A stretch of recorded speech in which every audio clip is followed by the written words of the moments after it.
It's time to go racing. Welcome to the 2018 Forza Racing Championship, live from Seattle. I'm Kate Osborne, and the best of the best have gotten together today to fight and battle their way to Series 1 playoff and to get a chance to win part of the $250,000 prize pool. Well, in honor of it being IndyCar month, I thought I'd bring in the fastest seat in the house. But more importantly, we are featuring IndyCars today on legendary tracks. Sit back, get comfy, maybe grab your favorite energy drink, and enjoy the battles. It is round 3 of our Wednesday Showdown.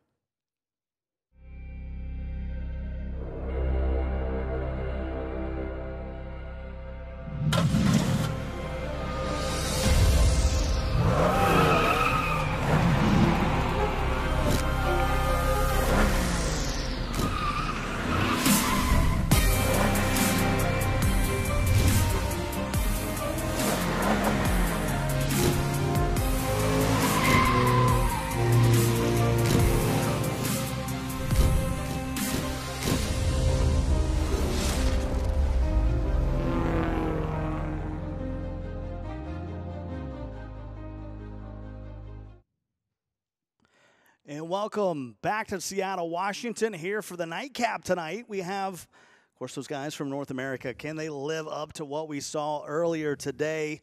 A lot of great racing. Lightning's going to be starting back in the pack. I don't want to spoil that yet, but should be an incredible night of the ForzaRC. It should be. We've got two favorites, Venom and Lightning, starting in positions they wouldn't really love to be in, and Harmonic as well. Well, yeah, how's he going to do? By the way, super excited about the IndyCars. They did not disappoint earlier today. Of course, we have Kate Osborne with us. That is her hometown. That is her love. Brian Eckberg, the community manager of Forza. He'll be joining us a little bit later. Of course, Mellish is with us as well, and he spent some time bringing you up to date on what we saw earlier in the European races. Race number 1 saw the drivers in the 2016 Camaro Supersport at Mugello chosen by the public, but it was Roadrunner pushing hard from the get-go that saw him sim twitch off the track in turn 8, that would see him finish in the bottom half. Lage was playing hopscotch with his opponents, making a quick meal of Davis Gills, hunting on the back of Barish, that saw him finish in the top 6. A little too late, though, for the JSR Mitch and Rossi teammates working in tandem to catch the ferocious BAM 7, who would hold the fort and take the win in race number 1. Race number 2 saw the Honda hatchbacks back at VIR. The drivers who had put in the most practice in the EP3s were about to have their world turned upside down with a forecast of thunder and lightning on the agenda. A combination of the drivers' misjudgment and aquaplaning on the water-filled tarmac saw JSR Rossi, amongst others, to spear off into turn 1, finishing his race in 8th.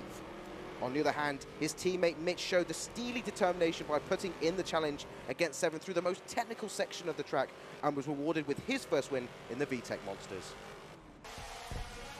Using the number 5 Chevrolet Schmidt-Peterson IndyCar and tied for points, it was Roadrunner and Lage that were about to have a showdown in the final race at Indianapolis Grand Prix circuit. It was not until lap 10 that Roadrunner could engage in the slipstream and in a pure explosion of pace surge past the baffled Frenchman to finish higher up the final results with a strong chunk of points leading into the playoffs. So that's what went down in Europe. Some incredible overtaking there for Mitch to be able to drive by 7 on number 7 up the hill. Just fabulous racing from Mitch, and a tip of the cap for him. What a great drive. Fantastic to see that he's just got that bravery to throw the move in there when he gets the chance. Gutsy, right? What can he do at the playoff, man? That's what I'm thinking about now. You know, I want to see him take this all the way through this competition. Well, we still got a little ways to go. Let's take a look at those final results of what went down in Europe. Mitch is your overall winner. Sam, keep saying Sam. 7 coming up second. Box is in third. Once it's in your head, you can't get it out of there. Roadrunner Rossi, and it's worth being notable that Lage had a penalty in that race, so that drops him all the way down to number 8. Really one of the more disappointing finishes for Lage. A disappointing finish for Lage, also a finish for Box that hasn't really represented his championship so far. I mean, I say just third place. Third place is what Lage would have loved to have, right? Sure, yeah. But Box only in third in some senses. it's going to throw a spanner in the works, for all the points and the world rankings coming out of this competition. Well, Lage had second really secured. That contact that he had pushed him all the way back down to 10th, ends up finishing 8th. So that's the story there. We bring back in Mellish once again to bring you up to date on what happened in North America over the weekend. In the NA region, immediately race 1 at turn 1 saw F4H8 Venom strike the tyre wall off the line and saw him a quick exit. Meanwhile, TX3 Lightning was being given such a hard time from AMS McQueen, and this was starting to test his patience. And as the pan boiled over between the two drivers, it was Lightning that bared the brunt of it, smashing in to the tyre wall just before the last corner. Veloce Force 1, however, maintaining his lead throughout the race, was also cut short dramatically through technical difficulties, and these terrible sequence of events paved the way for a stroll around Sonoma victory for Harmonic and Vanquish, meaning they would be starting pole in race number 2. However, determination, dedication, and most importantly, driving an NSX, the 3 Ds of the racing world, saw Venom and Force 1 put on an excellent display of liquid driving, commanding respect and space on the track. From DNF in race number 1 to finishing top 3 gave both drivers a glimpse of returning to the top 6. Not settled on the idea of sharing glory though, it would be Harmonic and Vanquish taking wins in race number 2. Race number 3, the plucky Hondas, Lightning and Venom needed a top finish. Harmonic though had other thoughts. A pinpoint precision dive bomb on Lightning was the beginning of the end, with Venom making a slight mistake into the final corner, saw Harmonic slipstream through and take a full boat of wins. Force 1 had gone from none to 1, taking a win in the final race, securing his place in the Wednesday shows. Well, so that's what went down in North America. We're going to have an interesting race here tonight, and let's take a look at those final results just so you know where these guys are going to be starting on the grid. And I think you're hitting that number 6 right there, Lightning, one of the best in North America, middle of the pack. Not as far back as Lage was in 12th earlier today, but tip of the cap to Harmonic, Vanquish, and Billy Sue. Lightning, current world #1 seed, back there in 6th position in his region. He needs to be doing better than that if he wants to come out of week 3 as #1. Veloce Force 1 there in 5th position, though. Yeah, and that's worth noticing because he was with F4H for a while, both him and Racers, but they made a move. They made a move over to Veloce. I think you saw the chemistry between both Racers and Force 1. You know how close those guys are, and they decided to make a move, and they made that move together, and a tip of cap to them. Keep in mind, this is 2/3 of the winning team from the preseason Invitational. Loss. That's a big loss from F4H and a massive win for Veloce, Jean-Eric Verne, their sort of partnered racing driver, and you can see that he's bringing in some big names in the Forza world.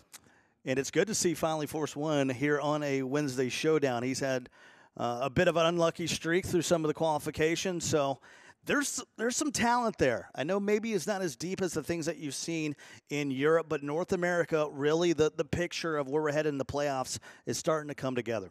Well, let's head over to Kay Osborne once again. Honored to have her here to take us through the cars and tracks for race number 1.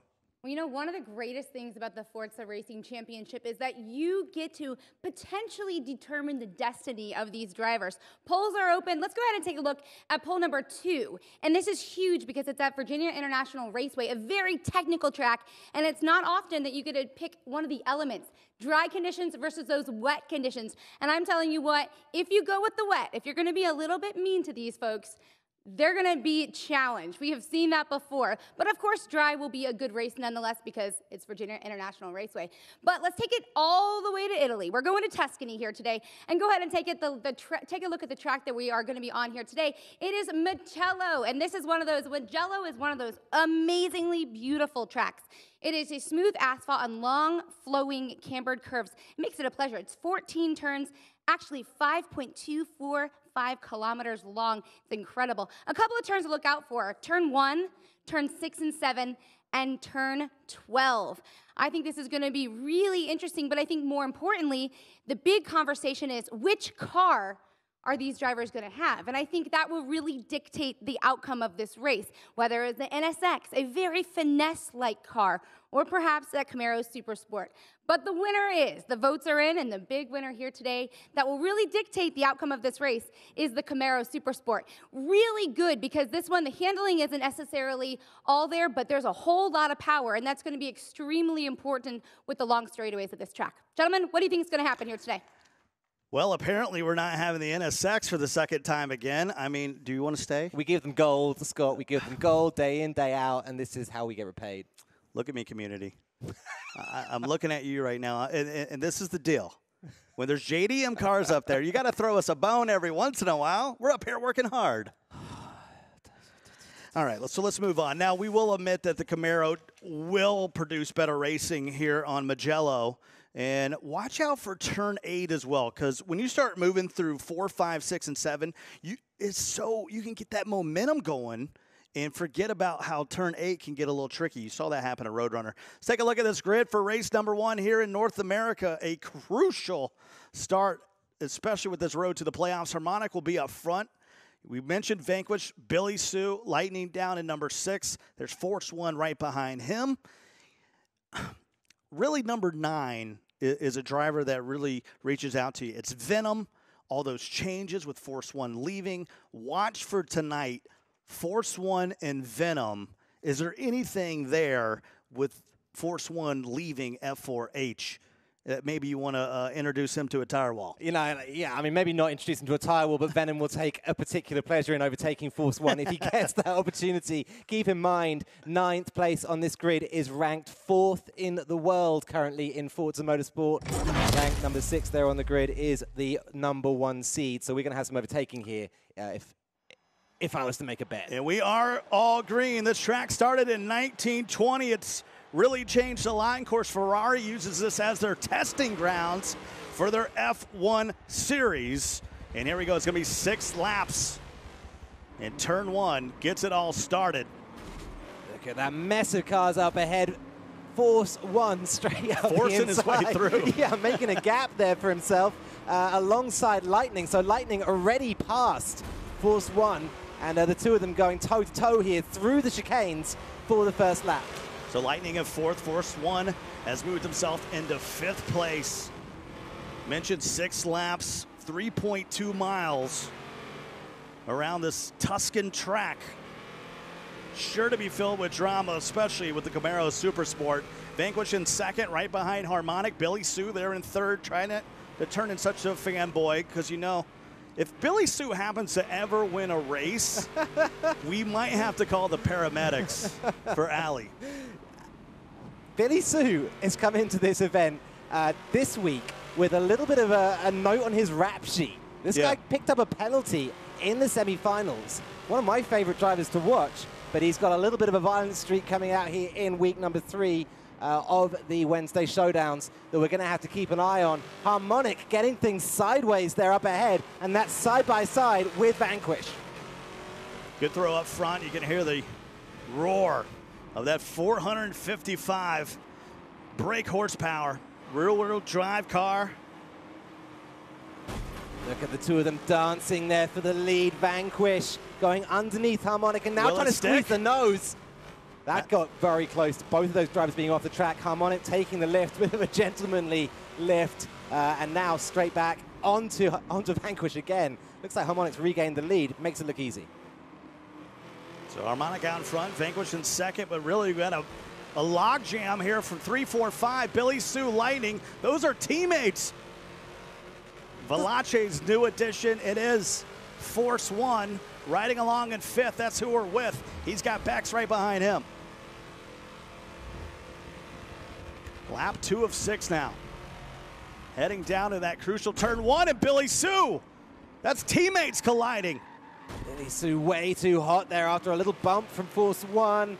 Getting caught up in that battle between Force 1 and Lightning, and really losing the rear there on the way into the first turn. So going to lose a lot of time. Billy Sue. Force 1 continues to look strong here, though. He's going to try and follow Lightning, I think, through that front pack. Yeah. This is going to be an interesting battle as Vanquish and Harmonic, that fighting pair, join together with 3rd and 4th. Lightning and Force 1 as well. That's how much momentum you can lose from just some early braking and contact. He's in third, drops all the way back to 7th place. See if we can jump back up front with that top 4 as they are starting to stack up here, riding along with Force 1. Lightning's right in front of him. And then you got Harmonic and Vanquish up there, just deciding that they're going to trade spots as many times as it takes to get to the end. Every time they trade spots, though, Lightning gets another advantage, another chance to gain a few feet on that leading pair. He's now breathing down their neck. It's only lap 2, and this guy's come all the way up through this grid from 6th position to now threaten for the lead. Let's listen to this engine as we move through turn 8. Big sweeping corner.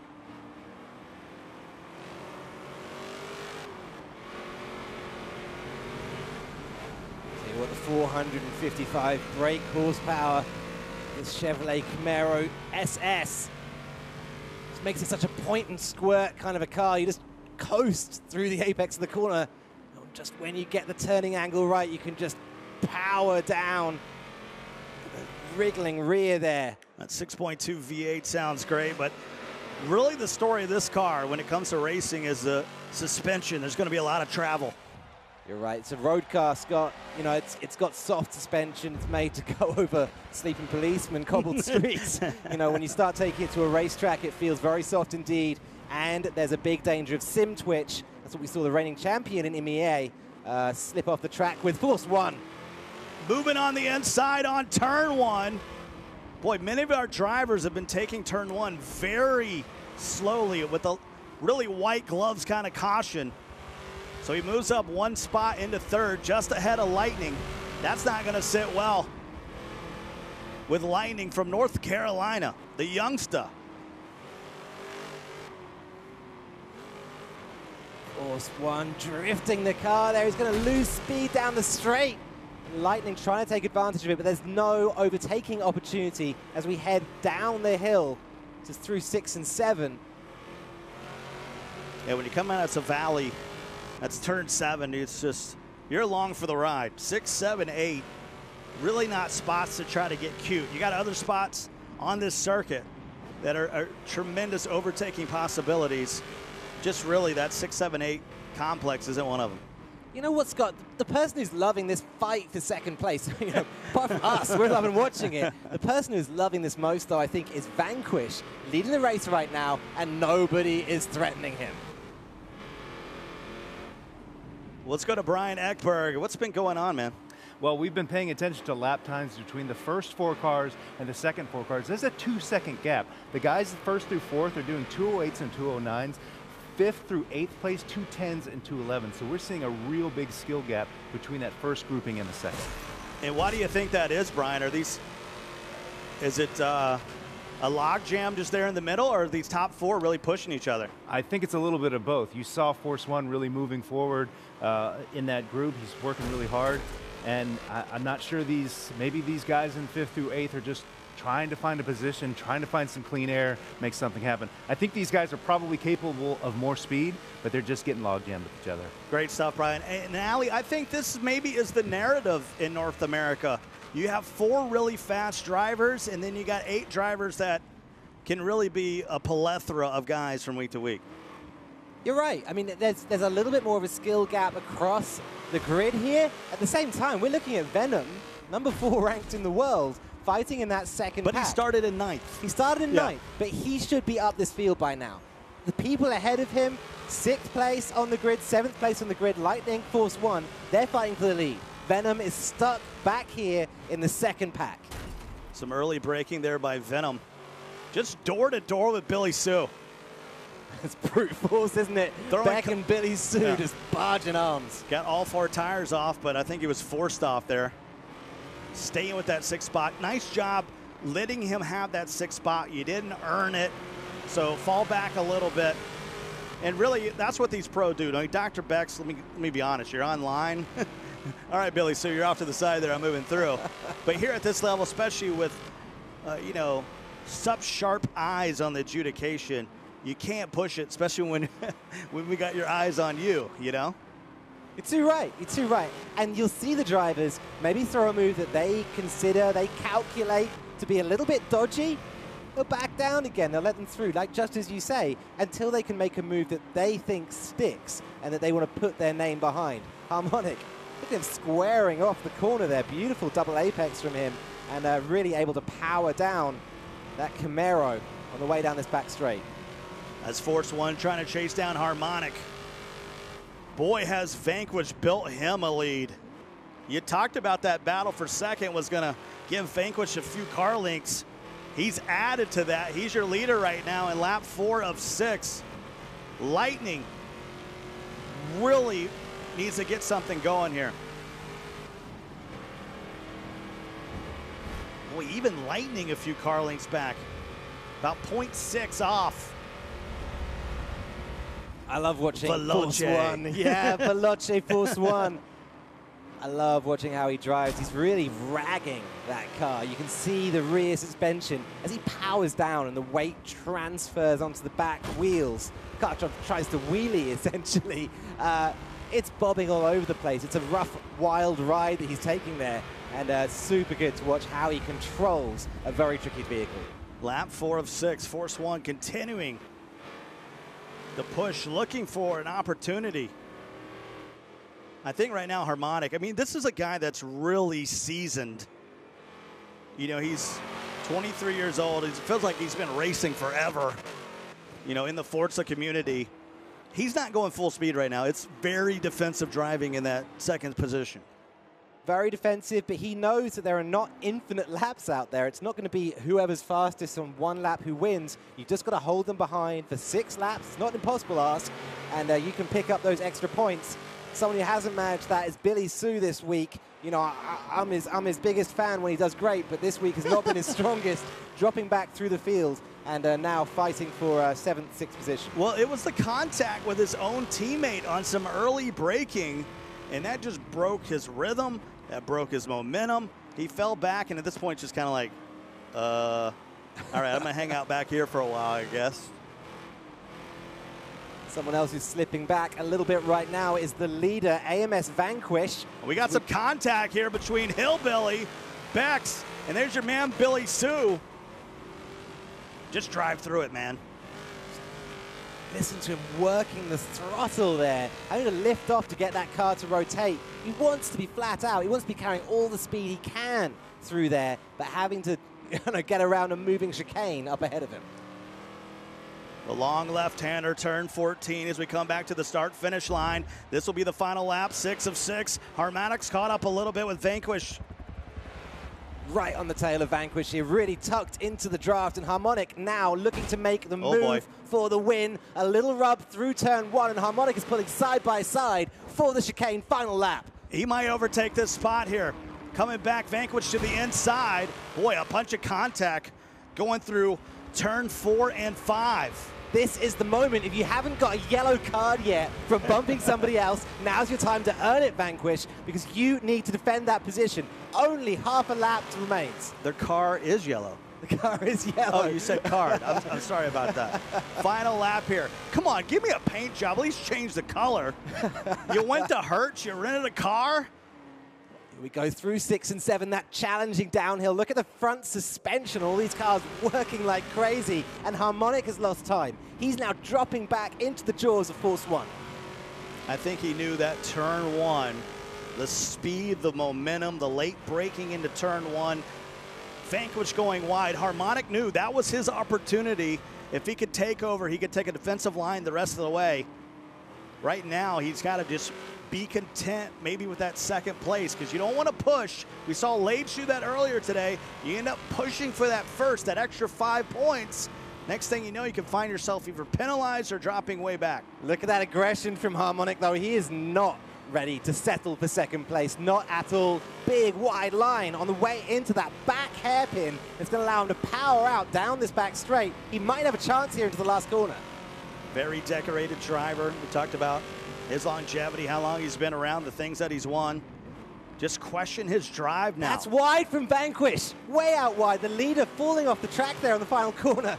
And turn 14 was huge. And Harmonic and Veloce Force One here on Mugello.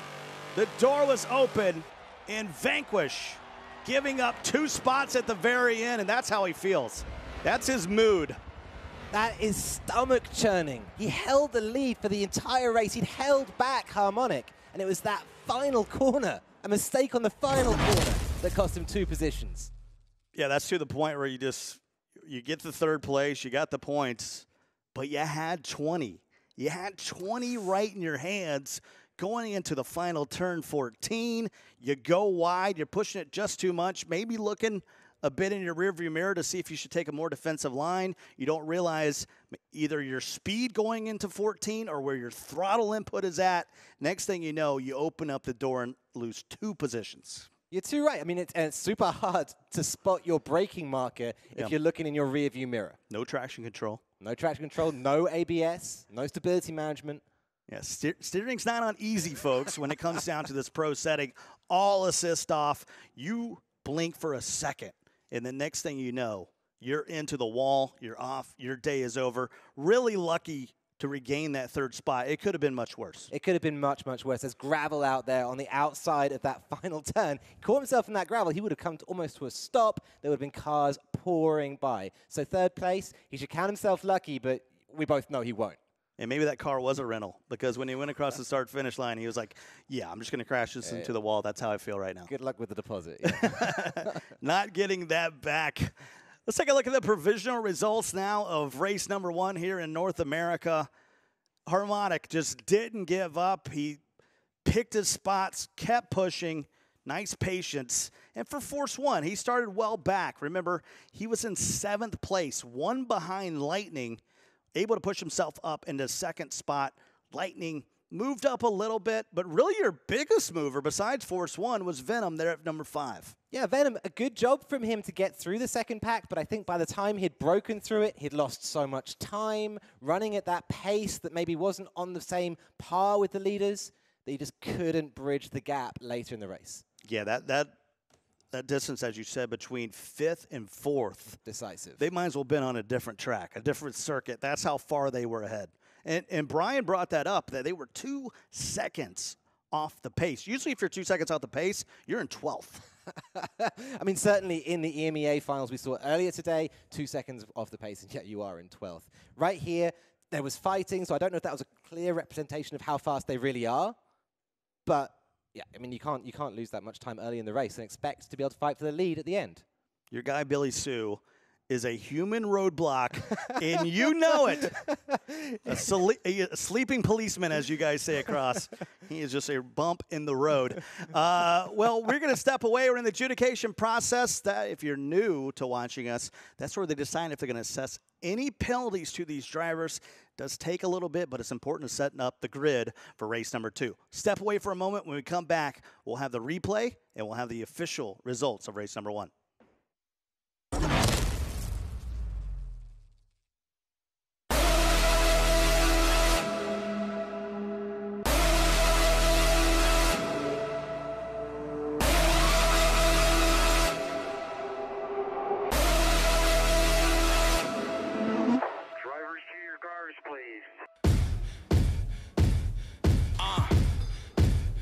Sorry, not sorry. Time to get gnarly. 10 feet tall, bring on in the army. Remember the tribe, remember the name. Came from the side, ahead of the game. Yo, why you putting on your threads, boy? I'm way ahead. Why you sleeping in the bed, man? I'm making next. No fear, I put it in high gear. You know that the champ's here. You ready to go here? Hey, push yourself, prove yourself, express yourself. Loud, defy limitations. On your outside, on your outside.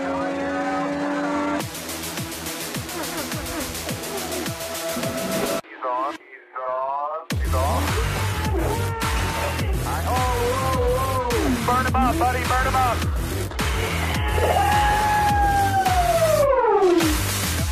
Somebody hit me. Clear. Oh, still there. You put it.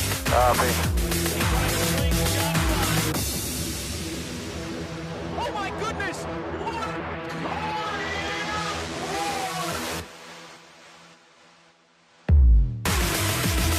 I'm looking outside. Here in the middle. In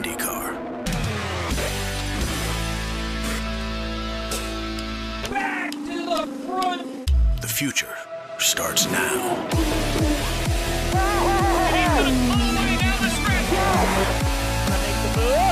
Push it, kid, push it. The 2018 Verizon IndyCar Series. The future starts now.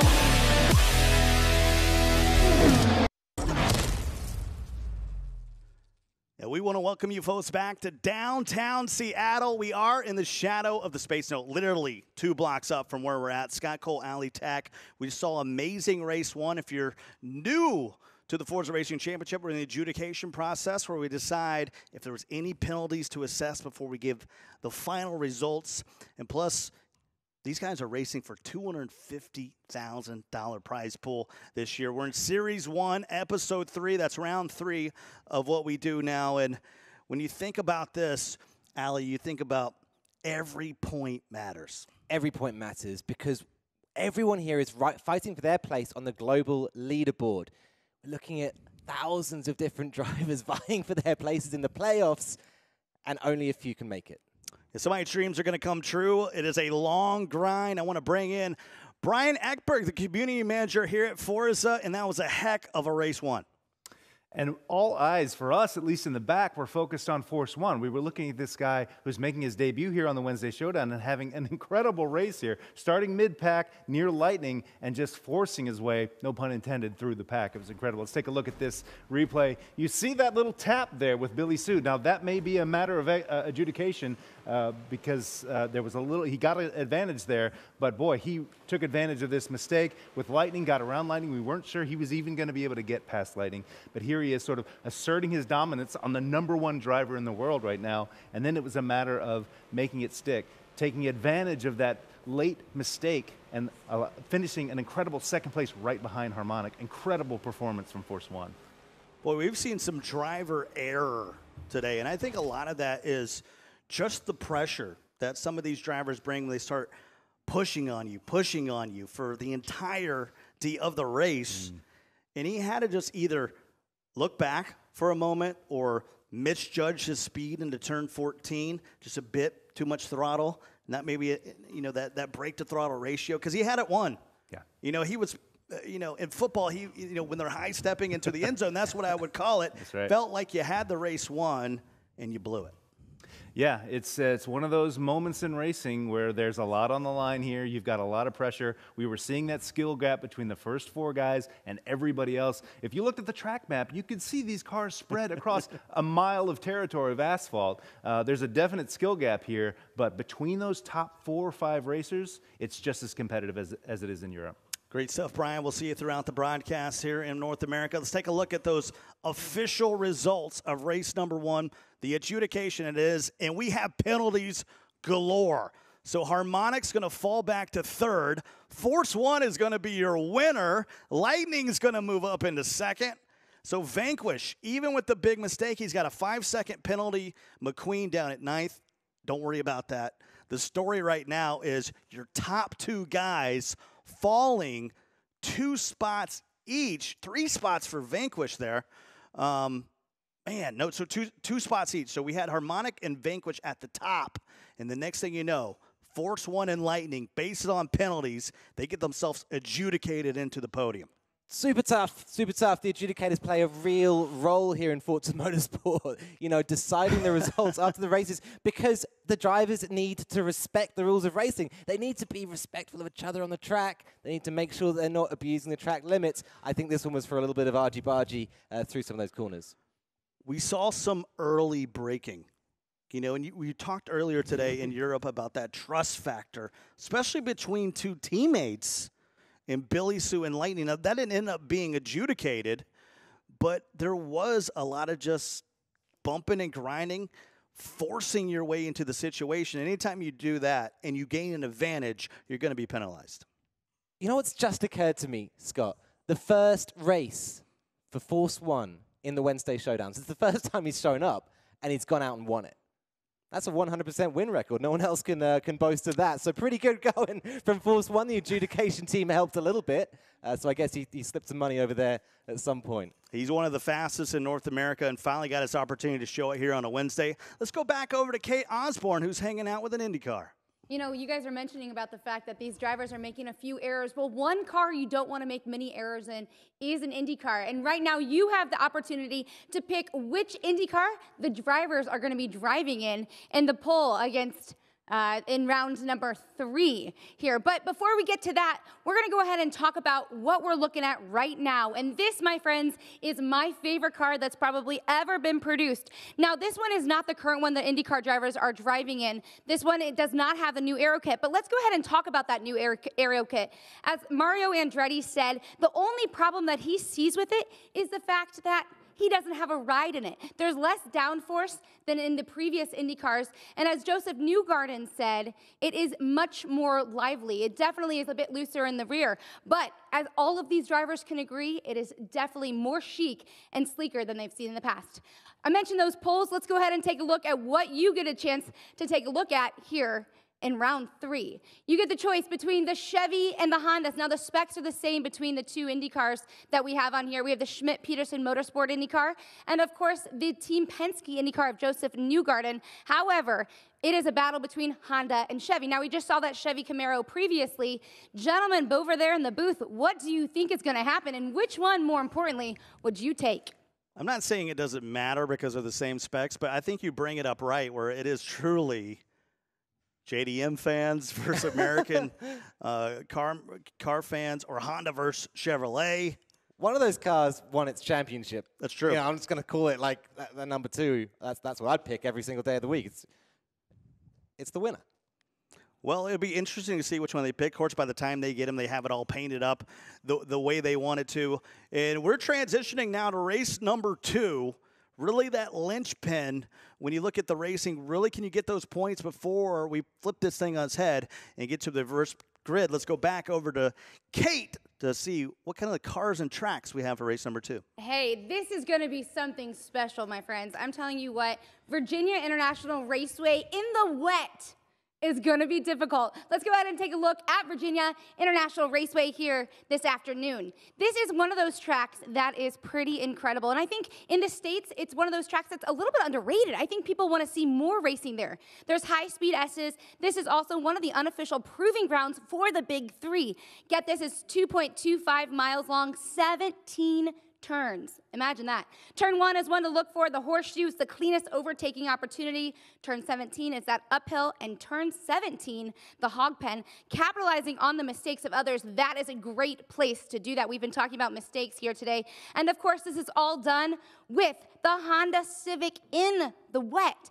Check this little guy out. This is a hot hatch of the year. And this bad boy is, although not all that high in its horsepower, it is one gnarly little thing. It's engine and gearbox combo that gets better the harder and faster you drive it, the sharp handling, the huge amounts of grip. This is going to be an incredible race here today at VIR. Gentlemen? Yeah, I agree. You know, a lot of times you look at some of these low-powered, and I mean that comparatively to some of the higher, you know, hey, we have cars that have 1,000 horsepower on it. You know, you got the 919 hybrid.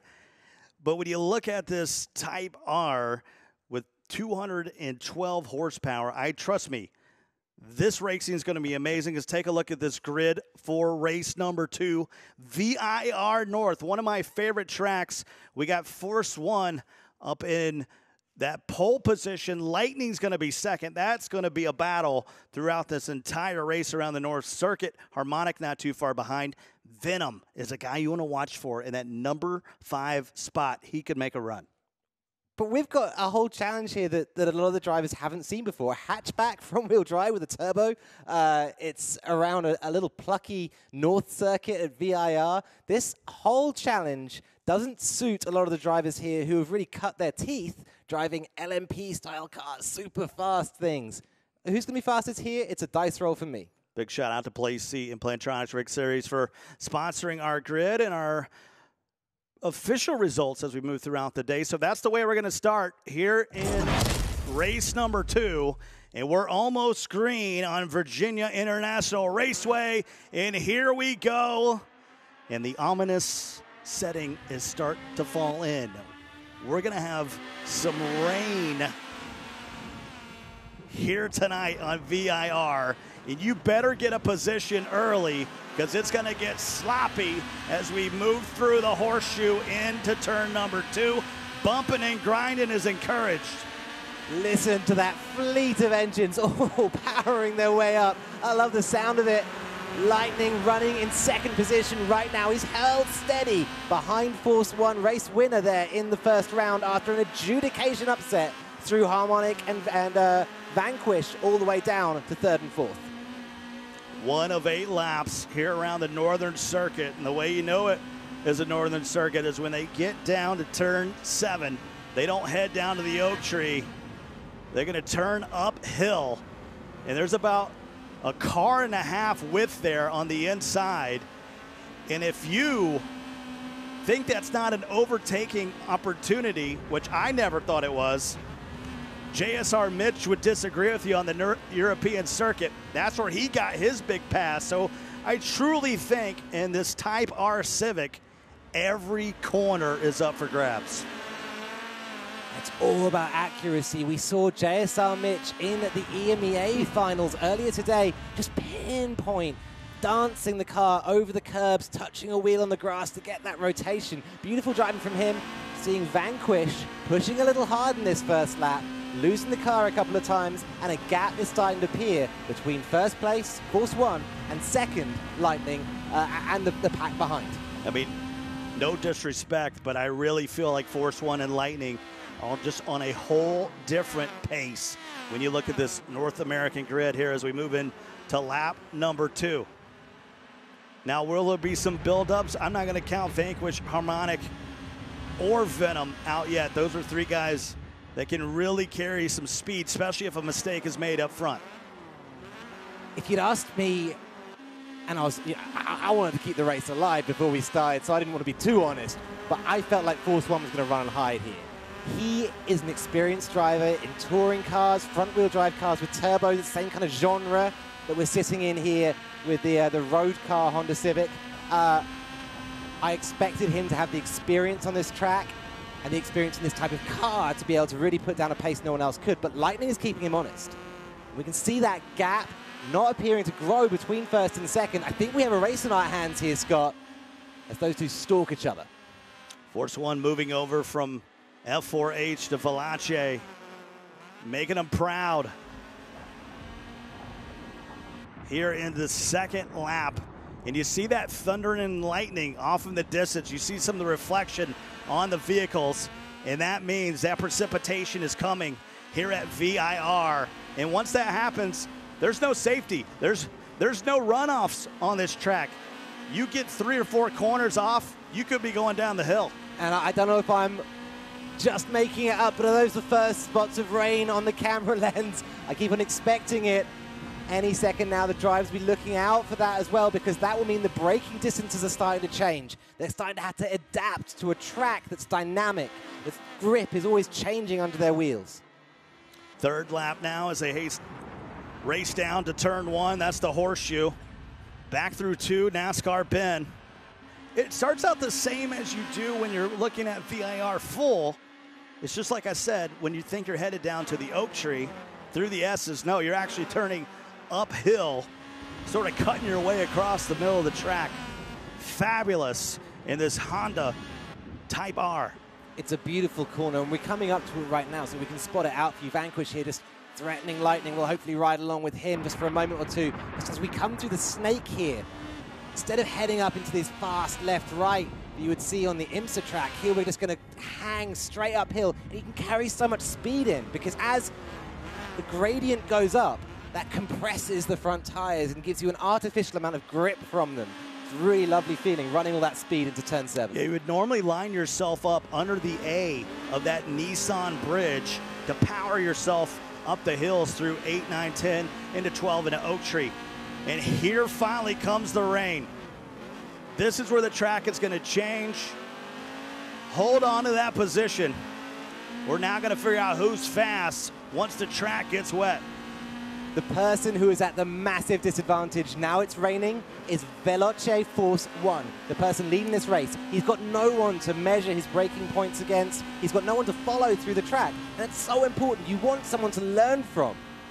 It's happening in front of you. Lap 3 of 8. As we come back to the start-finish line to start lap number 4. Sky Cole Alley Tack with you here in episode 3, round 3 of Series 1 of the Forza Racing Championship.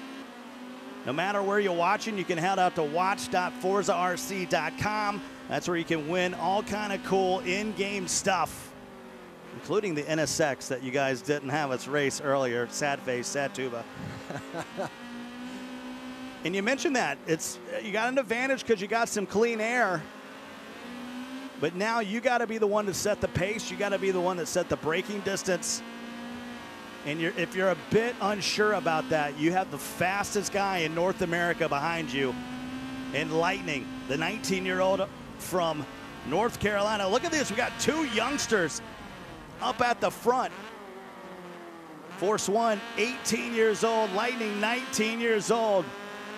Really setting the pace here on VIR. The track is starting to evolve again. The greasiness of the rain, that slick surface of wet across its track is starting to develop into puddles, moments which will steer the car left and right. If you splash through them, the drivers will have to navigate those puddles, change their lines accordingly, just to make sure they can go the fastest possible way around this track. Halfway through as we make ourselves around this roller coaster of a track. I love how narrow it is. I love that there's not a lot of room for error. And then when you add the rain to it, as they come back to the start-finish line after working their way through turn 17, I really think turn 1 and turn 7, that's your 2 opportunities if you're Lightning. There it is, turn 1. You called it, Scott. Lightning throws a bomb down there, down the inside of Force 1, takes both of them off the track. Lightning is way out on the grass, no way back from there, and Force 1 disadvantaged, tumbling back into second place. So very, very tricky indeed. Tumbling back, sorry, all the way to 4th for Force 1, and fighting now with his old teammate, F4H Venom. They're going to have to look at that in the adjudication process. That turn 1 turned into a catastrophe. You felt like they had the Honda Pilot or the CR-V over there on the side. Not the Civic. The Civic not meant to go off-road. You know, when drivers change team at this level, there tends to be this, it's a very proper atmosphere. Everyone's like, oh, yeah, it's good choice for changing team, old boy. And, but there will be a wry smile, I think, on Venom's face right now as he pops the move past his old teammate. Lap 5 of 8. McQueen running in 8th. Billy Sue in 6th. Lightning has fallen all the way back to 5th. So our 1 and 2 guys lose 3 spots apiece. That puts Vanquish on top. Harmonic is there, and Venom started the day out in 9th and slowly creeped up here in race number 2. He's running along in 3rd.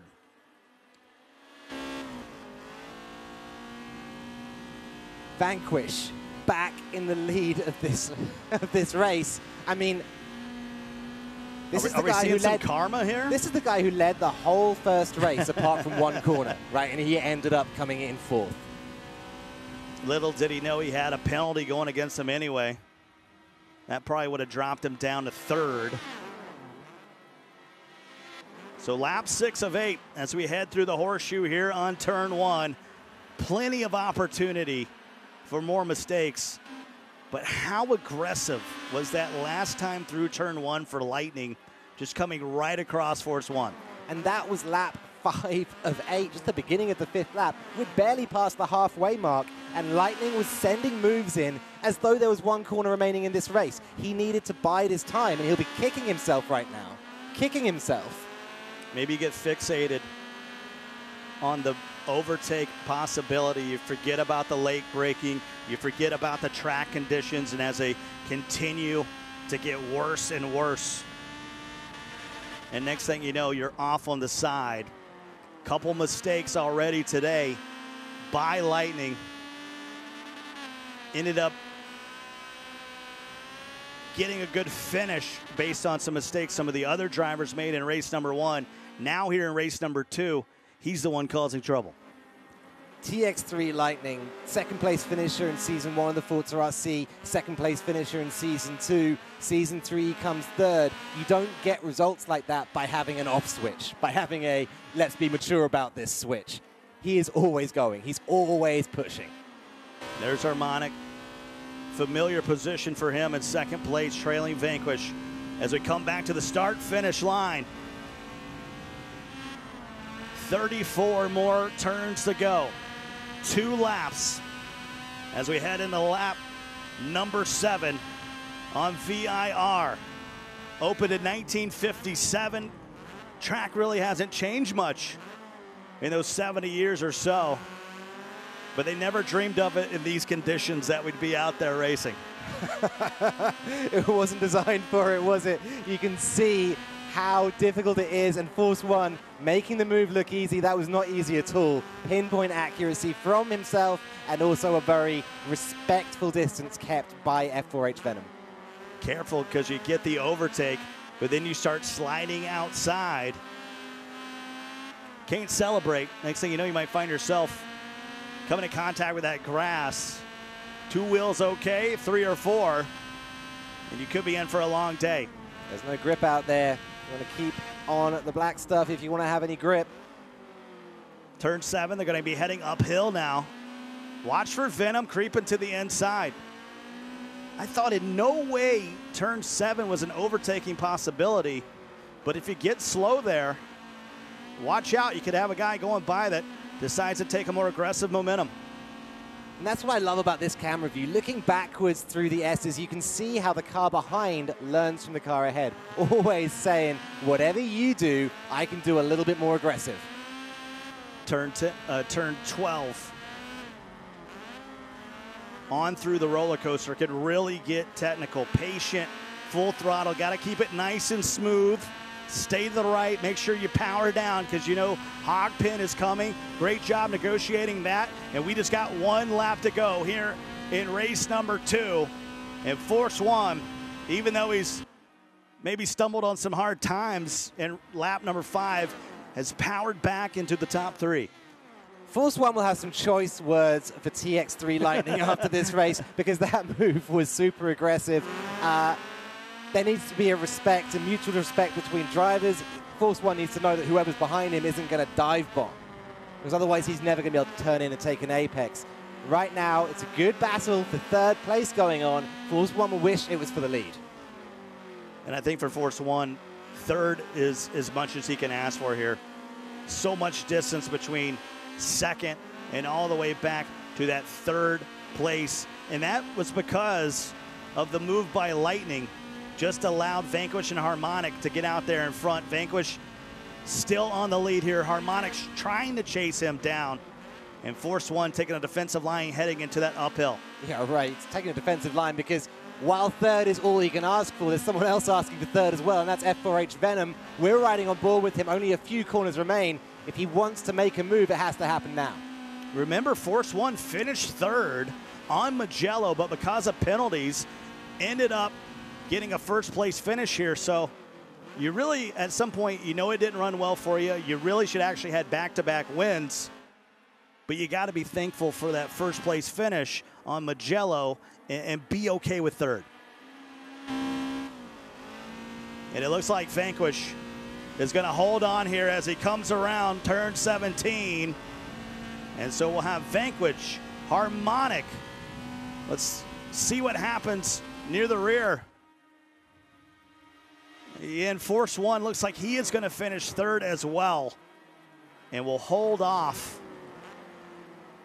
Boy, Lightning, you go back to that lap 5, and really that's what this race alley was all about.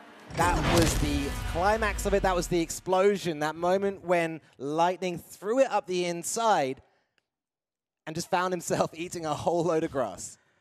Welcome, Kate Osborne, back to the desk. Kate, when you look at that and you look at Lightning, you appreciate some aggressive racing, but when it's wet and you're on a straight coming down to turn 1, you got to watch your braking. You know, I think that goes back to that gentleman driving, being competitive. You know, it's that fine balance and dance these drivers do to try and figure out where they want to end up, but also they got to, you know, be responsible too. So it's an aggressive track. That's a tough track, you know, more importantly, and in the wet. I mean, thanks to all of you for voting, because you just made that, you determined the outcome of that event. Well, first of all, every one of you out there is completely savage. Back-to-back voting for wet on VRR. Don't get me wrong. I absolutely love it. Thank you for voting for that. When you look at, from what we saw with R2 Eyes, Allie, we're in the adjudication process right now. There are going to be some penalties. You think what Lightning did is enough? It was an interesting move, right? Because Lightning threw this massive dive bomb on Force 1, and I wonder whether there was even any contact there. I think Force 1 just polited himself off of the road and was like, okay, I guess I won't turn in if you're in there, and just drove off the road with him. But that cost him some positions. That cost him overall being first. But was there contact? I mean, maybe maybe Force 1 should have forced it by turning across the nose. I don't know. Right, it's rubbing is racing. I think that goes back to that whole, that's a conversation that, you know, you keep having with it doesn't matter what kind of racing it is. It doesn't matter if it's IndyCars or if it's, you know, Honda Civics or whatnot. You got to break it down. Well, we saw how the top 4 finished. Let's take a look at the provisional results, not the official results, but this is just provisionally how they crossed the line without any penalties being passed out. So Vanquish will take that position number 1, Harmonic, Force 1, Venom, Lightning. That's your top 5. Way down there, Lightning. And Billy Sue not able to come back as well after a tough first race. We saw Billy Sue tumbling back there after a relatively good semi-final result in race 1, so not able to recover for my favorite. Well, we're celebrating IndyCar here, and that's why we have Kate hanging out with us, who was, let's be honest, Indy's in your blood. It sure is in my blood. Born and raised in Indianapolis. First job ever was at the Indianapolis Motor Speedway. Worked alongside IndyCar for a couple of different things, and I'm fortunate enough that I get to spend the entire month of May after this with my family, but also my racing family with IndyCar in Indianapolis. So first job, are we talking about concession stand, sweeping the parking lot? I did do that a couple of times. To be fair, I did some track walks, and I definitely cleaned up along the grandstands. Now, I was working in credentials, and that was kind of my first exposure to what motorsport was all about from a different level, you know, outside of what my family, born and bred within a racing family, too. My mom and dad were a part of it in capacities. And when we get done here tonight, you are off to Indy, and you spent a whole month there. That's how big it is in that area. You know, it's huge, and I think IndyCar racing is one of those things that is on the it's on the growth. It's always been such an amazing sport altogether, especially when you dive into the drivers and the personalities behind it. But more importantly, it's something it's on the ups, and I'm excited to see it grow even more. Well, you got to experience European racing earlier today. A little wilder in North America. I'll be honest with you. We get a little wild west. But when you watch an Indy race on TV and you come watch Forza, there's really not that much difference. You get immersed. Oh, absolutely. I was explaining earlier, my hands are getting on. I'm getting nervous for these guys. I want to see you have, and again, it goes the conversation of a little bumping here, bumping there. There's, you know, the rules and regulations and gentleman driving. There's all those things that still combine and are a big part of really what this is all about. Well, we're waiting on the official results. This adjudication process, let's be honest, sometimes it's painful, but it's necessary because it's the only way we can set up the grid. And it'll be a reverse grid coming up a little bit later, so it's even more important to set these guys up. We're going to step away for a moment. When we come back, we'll have more from the gang here, and we'll find the official results of race number 2.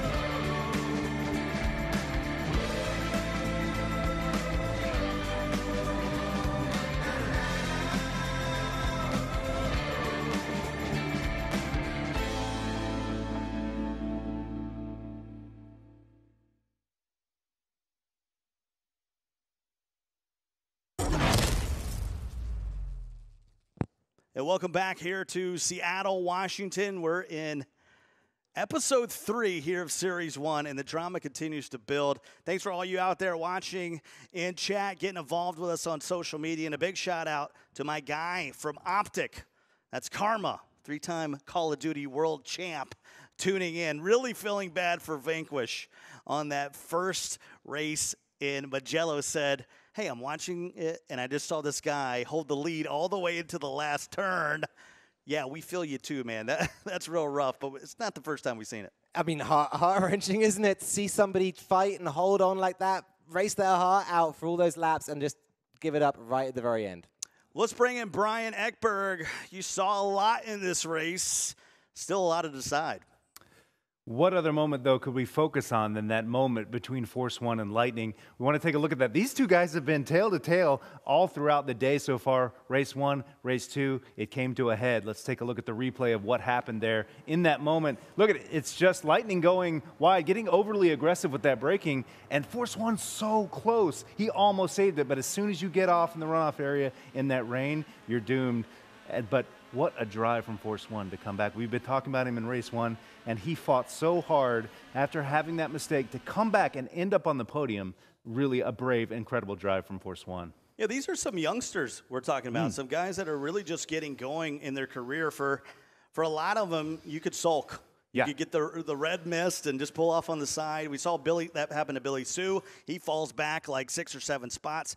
Not Force 1. This guy truly has racing in his blood. It's funny. We told the story before the show began. I remember Force 1 showing up on Forza Friday and not being that great. You know, I could beat him. This was 3 years ago. And wow, he was that bad. He was that bad. And here he is 2 or 3 years later, and he's atop, fighting for these podium finishes in the ForzaRC. These guys progress quickly, and here we are, and they are, major players here in the North American Round 3 finals. I love that as well. I mean, I remember first seeing Force 1. We used to call him the pressure cooker in community leagues because he would never make an overtake, but he would just sweat someone right behind them. Yep. And seeing him come along and now fighting right at the pinnacle of racing, it does show, almost anyone could pick up this controller, get into the game, and they can be up here and fighting for their share of $250,000. Look at this. You've got the world #1 behind you, and you're keeping things cool. Yes, and we know Lightning. I mean, we haven't really talked that much about Lightning. Lightning is known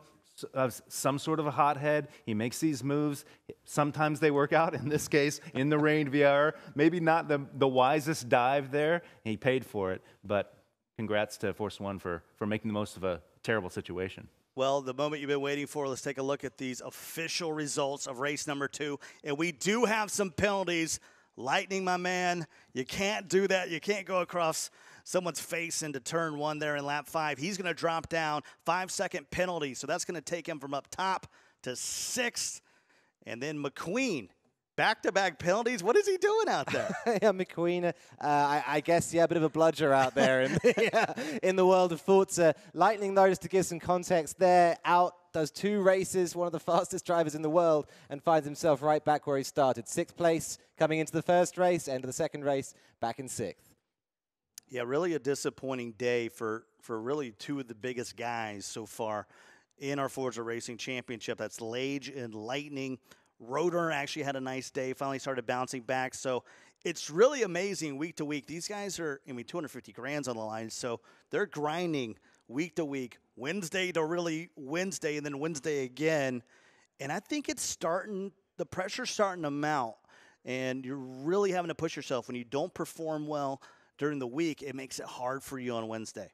We don't just settle this championship in one event, right? We don't just throw up, one rival's hot lap for everyone to do, and then it's like, okay, that's done now. That's the Forza Racing Championship. We want to push them to saturation point, see where these drivers can go, how far we can push them, and find out who the very, very best is. And you can only do that by finding their limits. The key word is racing. Racing championship, not hot lap championship. Moving on into race number 3, and I know Kate is too excited to get a little IndyCar going here tonight. You are absolutely correct. So why not kick it all off as IndyCar is doing this weekend at the Indianapolis Grand Prix circuit. We're going to do the same thing. Let's go ahead and take a look at what this track is all about. One of the coolest things about this track is there's literally a golf course in the middle of it. But let's go ahead and see what these guys are going to be up against. This is a 2.6-mile track with 13 turns. A couple of turns to look at is turn 6, deep, slow, flat left-hand hairpin. Turn 8, high difficulty, but overtaking can definitely happen. And then, of course, turn 13, banked right. These are going to be what these drivers are up against, and I'm telling you what, it's all going to come down to Chevy or Honda in the IndyCar. You had Joseph Newgarden's option, and then James Hinchcliffe as well in the Honda car, and your votes are in, and it happens to be, drum roll please, it is the Chevy. So we had the Chevy Camaro earlier today, and of course we're now running the IndyCar around the Grand Prix circuit in Joseph Newgarden, defending IndyCar Series champ in his ride last year. Gentlemen, this is going to be incredible, and one of the things I think is so fascinating is the difference in driving that these guys are going to have to deal with as compared to the Honda Civics. Oh, just a little bit of difference between I mean, I'm not trying to besmirch the Type R Civic, but we're talking about speeds in the 90s on VIR, then all of a sudden you have some opportunities to really open it up there at the Brickyard. I mean, you're talking about your Civic. I mean, Melish was saying, like, downhill with a backwind, he can get 93 out of that. Yeah, it's a completely different car. Massive amount of downforce coming from all those aggressive racing wings in the front and rear. Massive engine in that car as well, of course. So it's going to be a different driving experience. We saw some good racing last time, though, right? Hold on here. I'm not going to let you get away with that. Melish is in the back, flew all the way over here from the United Kingdom to help you look good. Back there, you know, running our spectate cams, getting the stories together, making you great replays. And you're going to besmirch his vehicle like that? What? I mean, you know, I all right, why don't you share with us what you drive? All right, okay. You're hurting me, Scott. Your car rhymes with Schwinn. Oh, it is a Schwinn. Sorry about that. No, you know, when we look at this race 3, it's so awesome to be having IndyCar month here, celebrating all week long. We're just really a few weeks away from the Indy 500. And I like this challenge. You know, we had NASCAR 2 weeks ago. We took them into Watkins Glen, put them on the road course. But when you get to some open wheel racing, it's really a challenge for these guys. If you don't excel at like LMP, high speed, high cornering vehicles, it's going to be a challenge for you. It is, and a lot of the drivers out here, we were talking about it earlier on, cut their teeth in these kinds of very, very fast cars, especially on esports Forza. They've been out there in LMP cars, in X-Class cars, like the Indy car we're going to be out there right now in. And that was what they learned to drive. That's where they came from. So I think we're going to see some really good racing from the likes of Venom, Lightning, Force 1. We might also see the skill gap coming into play here, though, with the reverse grid and maybe a few dodgy moves later on in the race. I'm peeking over here at the lobby. Looks like we've finally got all the guys. This is a huge race 3. So I think guys are not really taking their time, but they're starting to get set and going, okay, we're going to have a reverse grid. And that's what really makes this ForzaRC really exciting. We take the results from the first 2 races, flip them on its head. So the fastest guys you've been watching all day, they're going to start at the back, and they're going to have to power their way through this Grand Prix circuit here on Indianapolis. That's only going to build the drama as we move through North America. Collisions, contact, it's going to happen. It's going to happen, yeah. But we spoke about it last time. That's what I just said, Ali. If it does happen, Scott, if it does happen, yeah, right, then it's going to be a massive problem because these cars, you can't just rub up against, you can't smash people off. You've got to really be respectful and really watch out. Lage, last time out, right, the fastest driver in EMEA, got a penalty for knocking somebody off, and it was the slightest touch. Let's take a look at the grid. As I mentioned, it's a reverse grid on race 3 here in North America. Final race of the day. You got Piano at the top. Chirp, chirp, where have you been? Hillbilly. We've seen you causing some trouble, but it's really about the guys in the bottom. Force 1, Vanquish, Harmonic, Lightning, Venom. Those are the guys that you're going to watch. You're going to have to negotiate this traffic. And I believe it's going to be 12 laps around, let's see, 2.6 miles. So going to have a chance for a lot of laps, a lot of overtaking possibilities, but you got to make sure you don't have contact that'll be detrimental to a great finish. I want to see Vanquish do really well here. Vanquish has had a great week. It's actually really brought him out in this championship for me. Not a name I'd really noticed somehow. It slipped through, and he's been absolutely crushing it the last 2 races. I want to see him move up through the pack. As always, though, our eyes are going to be focused on the likes of Force One, Harmonic, Lightning, and Venom. Well, here we go. We'll spin for days. They were all green here on Indianapolis Grand Prix circuit that opened in 1909. And if you're in racing, just about every league races around this Indianapolis Motor Speedway. We already have carnage. Looked like Billy Sue went off on the side. Some went clear, and some found themselves in the grass and on the sand. So already in lap 1, wow, that's got to be Vanquish that came through. That's another car off the track there, and Dr. Beck already getting challenged to the lead here. See ya. Vanquish. Went Bang. from 10 to first through the first turn. Incredible. Beck loses it round the outside there, and Vanquish starting to look pretty skillful here. I want to see that whole start from his point of view. McQueen running in second. Those guys are teammates, even though it's an individual. So we're going to see if he can hold them up as they get up on the oval for a little bit. They'll cut back down through near the pits here on lap 1. So let's figure out where everybody ended up landing. Billy Sue is the one that got caught up in the carnage. Vanquish is running in the lead. McQueen second, Force One in third, Lightning. All those guys I just said that were in the back, they are in the top 7 right now, and we've only gone through the first lap. Everyone crashed. Everyone crashed for the guys who were hyping. So Dr. Beck, he's the lone survivor now of the people who maybe we weren't pumping up so much before this, and Venom is looking to make quick meat of him as we come into the second lap already up the inside and forcing Beck into a very difficult position. If you're Dr. Beck, you're looking right now, you're going, oh, cool. All right, I got the lead. There's some slower guys behind me. I got some spacing. And then you go, what the what? The fastest guys in North America are right here, and they're going by me. Let's take a moment and listen in on these IndyCar engines here in North America. They are sweet.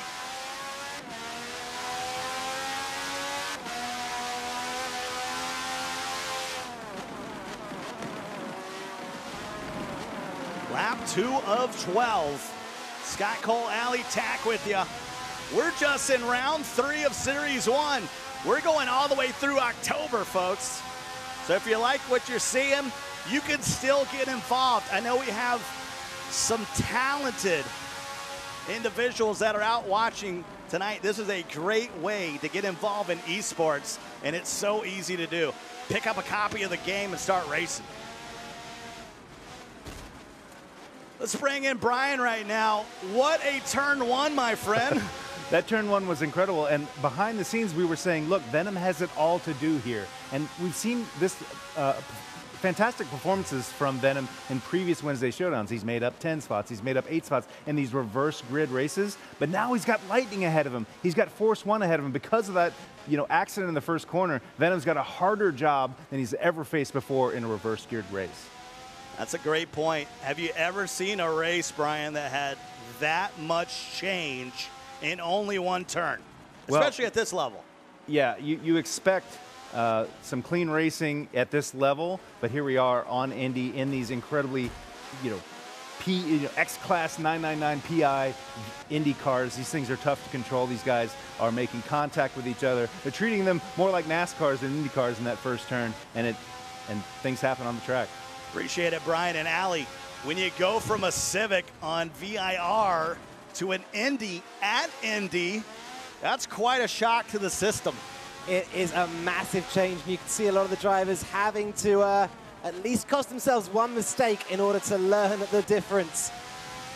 Up ahead, Vanquish is now followed by Lightning. So Lightning making his way past Force One to be second on the grid. Is that him there, or is that Billy Sue? One of the TX3 drivers off the track. The TX3 brothers are off on the side. That's got to be Billy Sue. And he's just causing carnage right now.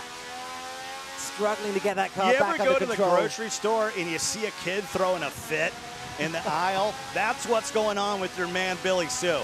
He's had a tough week. Let's give him a break. Poor guy. Nice pass there by the inside. Guys got too far wide. That's and a Venom. good move by Venom. He's trailing Force One now, so here's some drama. Force One just left. You know, the former team of Venom, F4H, went to Veloce.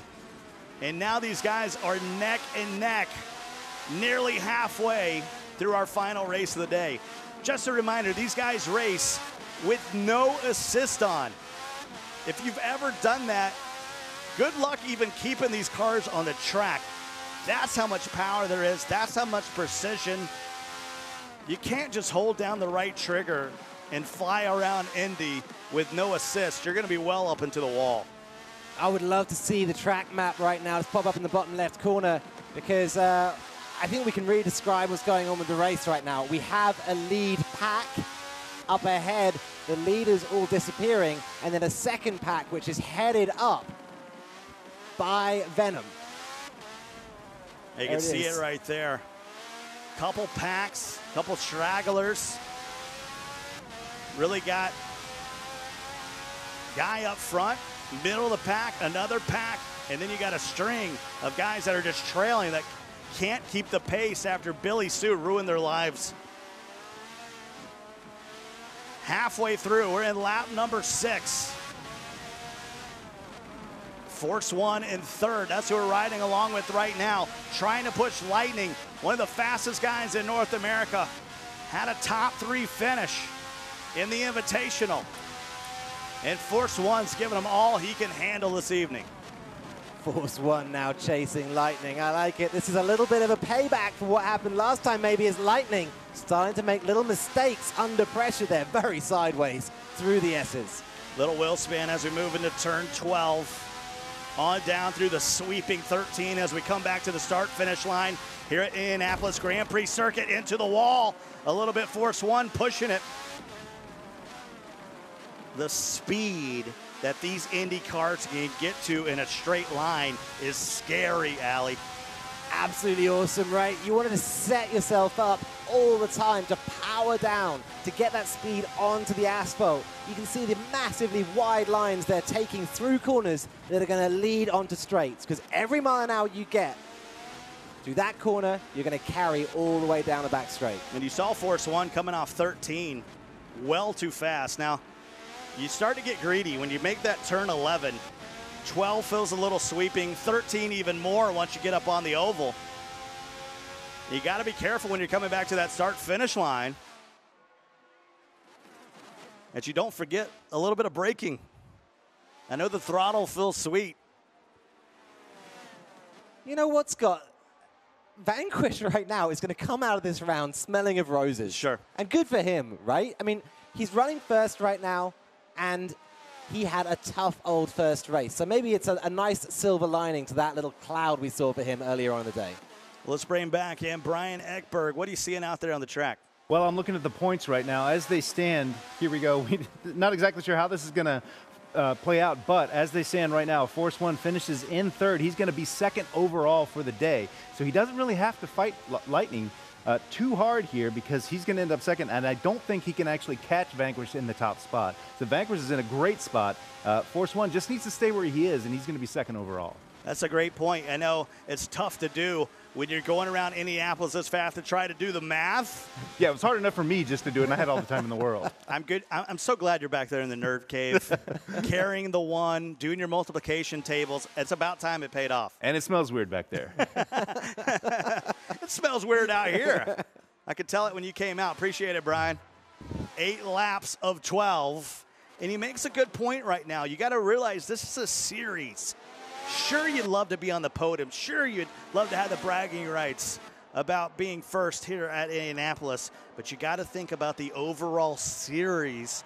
You can't waste a chance at a playoff, especially if you're Force One, who this is his first time in the Wednesday Showdown.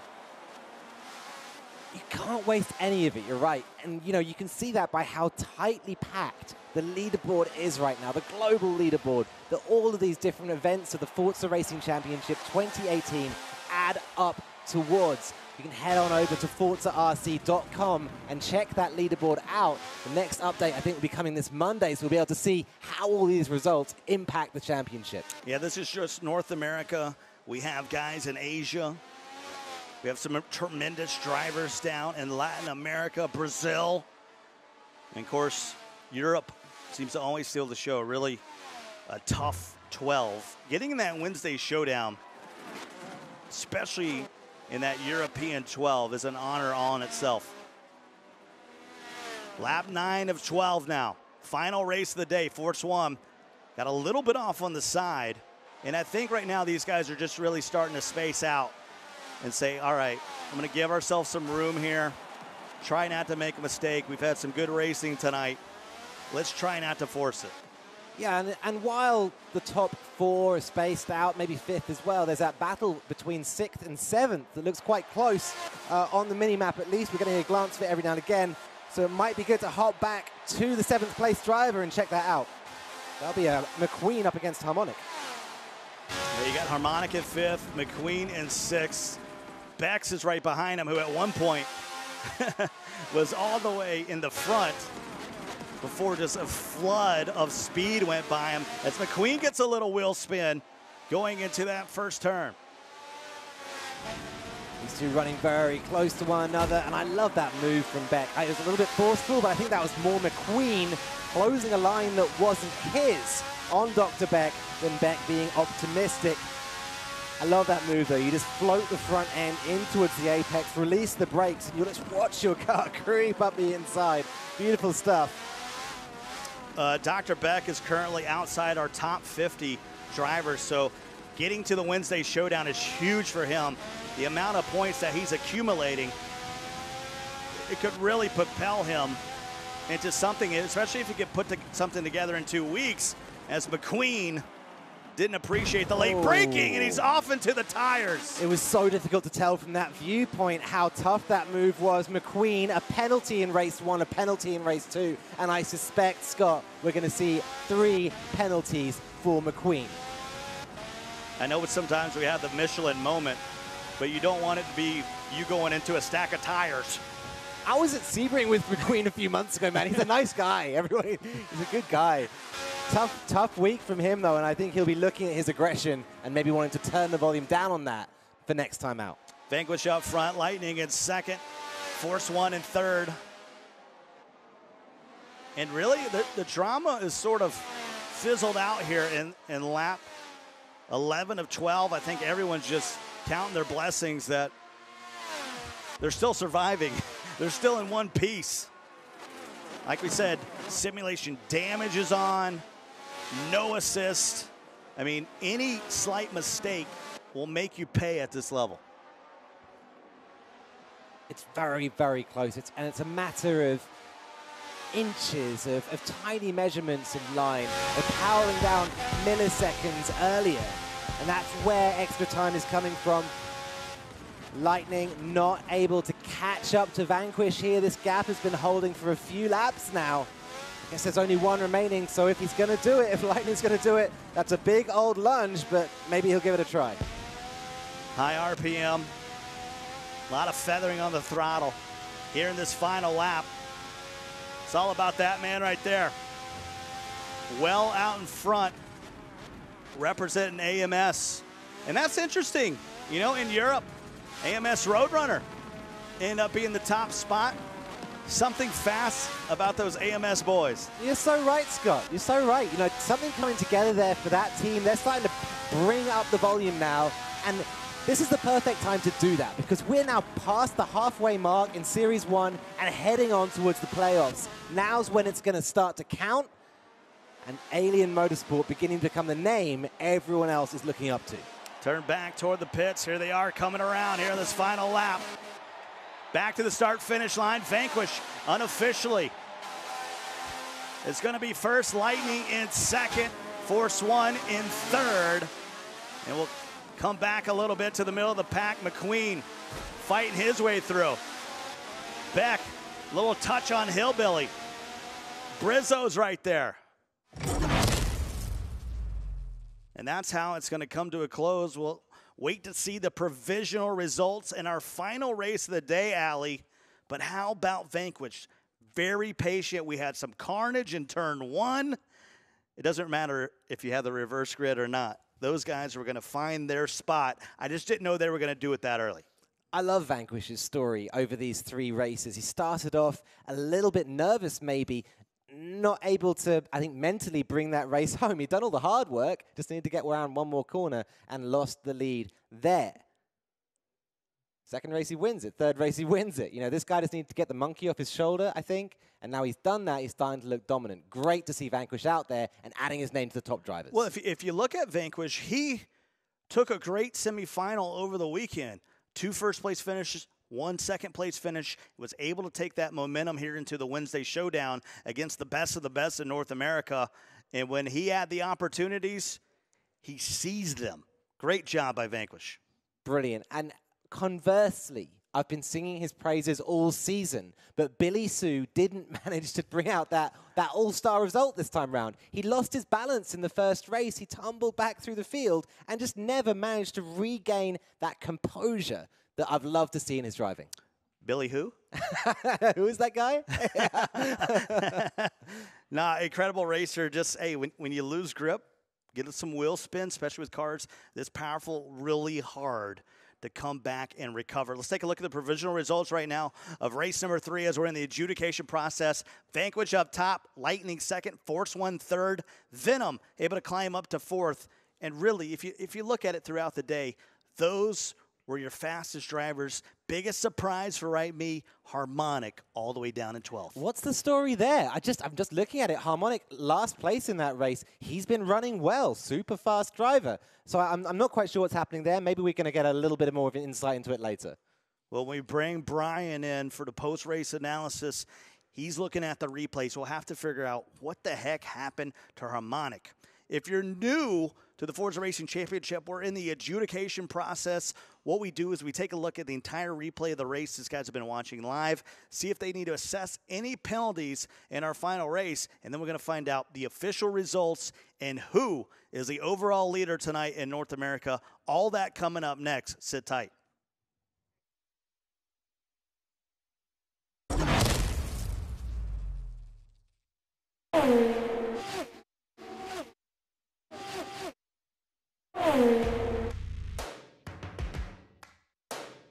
First things first, I'ma say all the words inside my head. I'm fired up and tired of the way that things have been. Drivers, start your engine. We're green. Green flag, green flag. Car outside. Clear wide, clear wide. Car looking outside. Good job. Clear by 1. PK takes the lead. Power is all the way back now in 11th. Scott Dixon all of a sudden struggling for speed. They ran him out of fuel. Fernando Alonso making a move. We got a pushing away. Oh my goodness! One car airborne. That's big. It's going to be red flag. Green flag waves. Rossi tried to slingshot 5. It's Takuma Sato leading in Indianapolis. Look out, that's trouble. There we go. Into the wall. That was a wrong move. Yellows breed yellows. Better make it to a drive. Elio passed a couple cars before the green. Defending winner didn't waste any time to jump to the lead. Graham Rahal Still there. almost in the grass. Clear. Every lap, Alonso was learning something. Outside, outside, clear. One car around it is Buddy Lazier. Here comes Fernando Alonso. He won an Indy. Clear.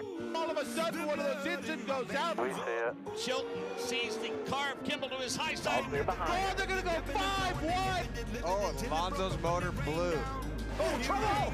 Into the wall. Elio Castroneves is taking the lead in the Indy 500. Clear, clear. Great job. Sato is one of those drivers that is fearless. I'm down Helios. What's yours? Sato goes side by side with Castroneves to the high side of the start-finish line. Twin checkers out. History will be made as Takuma Sato goes to victory lane. He wins the 101st running of the Indianapolis 500-mile race. Awesome. Unbelievable feeling.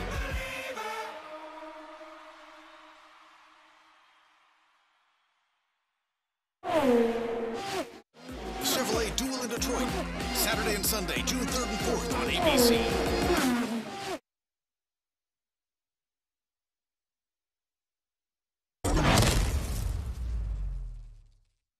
And that's what it's all about, kissing the bricks. There in Indy, we have to officially find out who's going to be the one that has the opportunity, drink some milk, kiss some bricks. Isn't that what it's all about? I guess so, yeah. I mean, awesome place, isn't it? This amazing oval and just a little strip of those bricks left remaining. How great would it be to go to the Indy 500 one of these days? Pretty sweet. Pretty sweet. I'm okay with that. If someone wants to pass out some invites, I'll be glad to come hang out. Wink. There it is. Hint, hint. So what we found out what happened to Harmonic there, really, we think driver error. Just got off on the side, wrecked on his own, fell all the way back. Not sure if he had any damage. Let's bring Brian in right now with some post-race analysis. What the heck happened out there?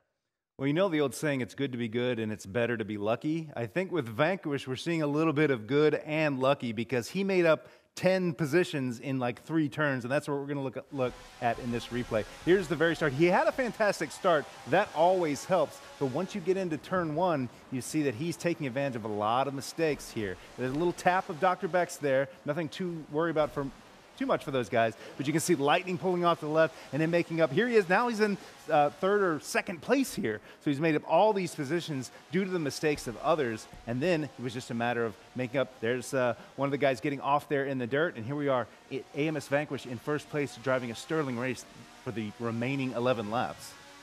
Yeah, all you can do is think when you go through that turn 1 sometimes, not like this. Right. Not like this. Right. Jesus, take the wheel. Yeah, it just hope. Yeah. Just hope that you come free on the other side. For some, it worked out. For others, it certainly didn't. Yeah, absolutely. A great result for Vanquish. He's been solid all day. I know he's really happy to win here at Indy because, as you guys were talking about the entire race, really difficult situation. These cars are hard to drive. He's taking advantages. These are split-second decisions that he's making. He's seeing this happen at turn 1, and he's making the most of it, sort of threading his way through. There's something in the water this week, right? We're seeing new drivers coming up and really impressing us, but also making themselves proud. It's great to watch. I love it. It's North America. You never know what you're going to get. I guess that's true with Europe, but you really never know what you're going to get with North America. So it's great to see these guys working their way up, making names for themselves. Well, when you think about Harmonic, he crashed into the wall, full damage, finished 12th, and that's when you talk about that. Sometimes it's just a bit unlucky, and when you push these cars to the very limit. No assist with simulation damage, that's not a good combo. Yeah, it's absolutely, these are X-Class cars. These are among the fastest cars in Forza Motorsport 7. Even amongst the elite in the world, this is a difficult situation for them.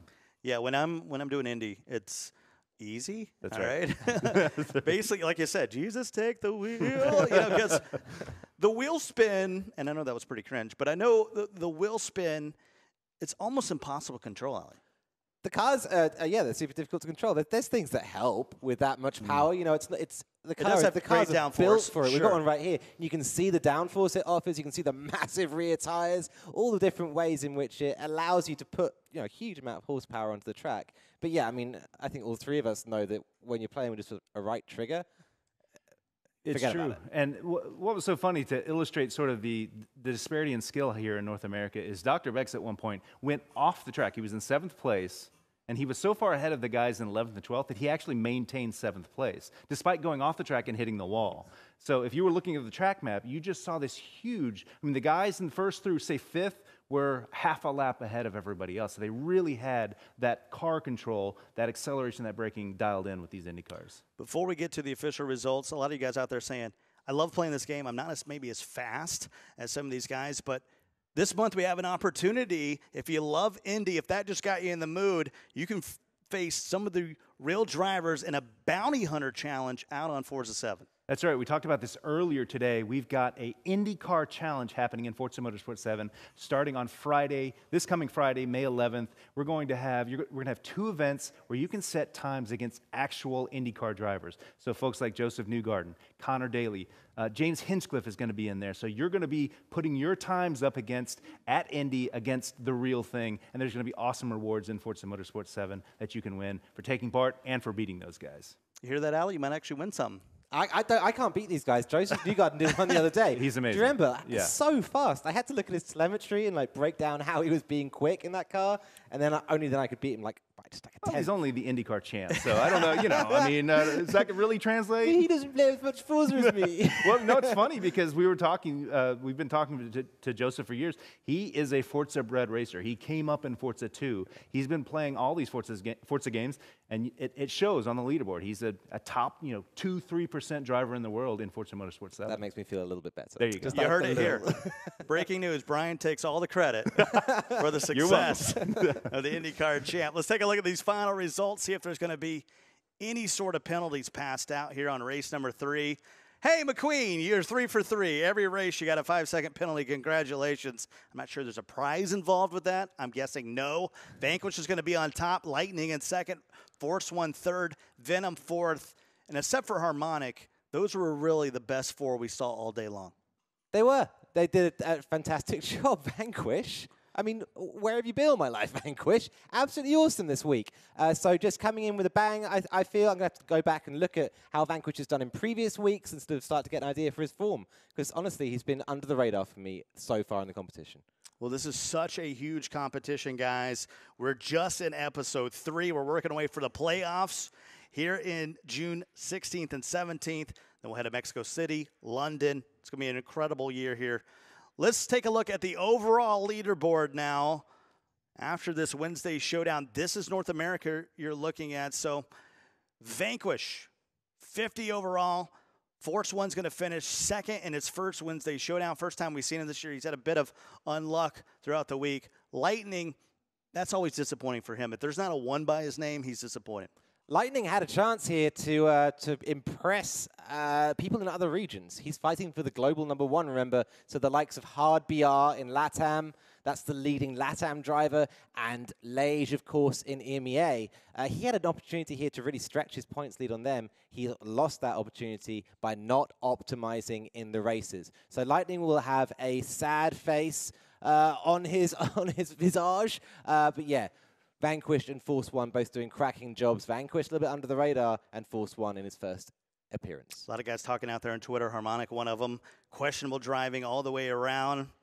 Sorry, that happens sometimes. I mean, sometimes it's good to you. Sometimes it's bad to you. Sometimes you're lucky. Sometimes you're unlucky. No doubt Harmonic was fast. Just, it is what it is. It's so tough as well because Harmonic did such an incredible job in the semifinals. 3 wins there. He came in on pole position, had this great momentum coming into the races and couldn't convert that into the big points that he wanted for the leaderboard. So tough for Harmonic, a bitter pill to swallow, but maybe it'll make him stronger coming forward in the competition. Well, thank all you guys watching out there in our great community, all our drivers, and of course our fine folks at Playseat and Plantronics Rig Series for sponsoring this Wednesday Showdown. And Kate, I know it's your first time hanging out with us, but this is some real racing here at the ForzaRC. You're absolutely accurate in that. And I gotta say, it was so much fun. What I thought was the coolest thing were the battles that went on. I mean, truly, you could feel the competition really flaring up between these guys, especially as they're battling to the round 1, our big championship playoffs coming up here in just a bit.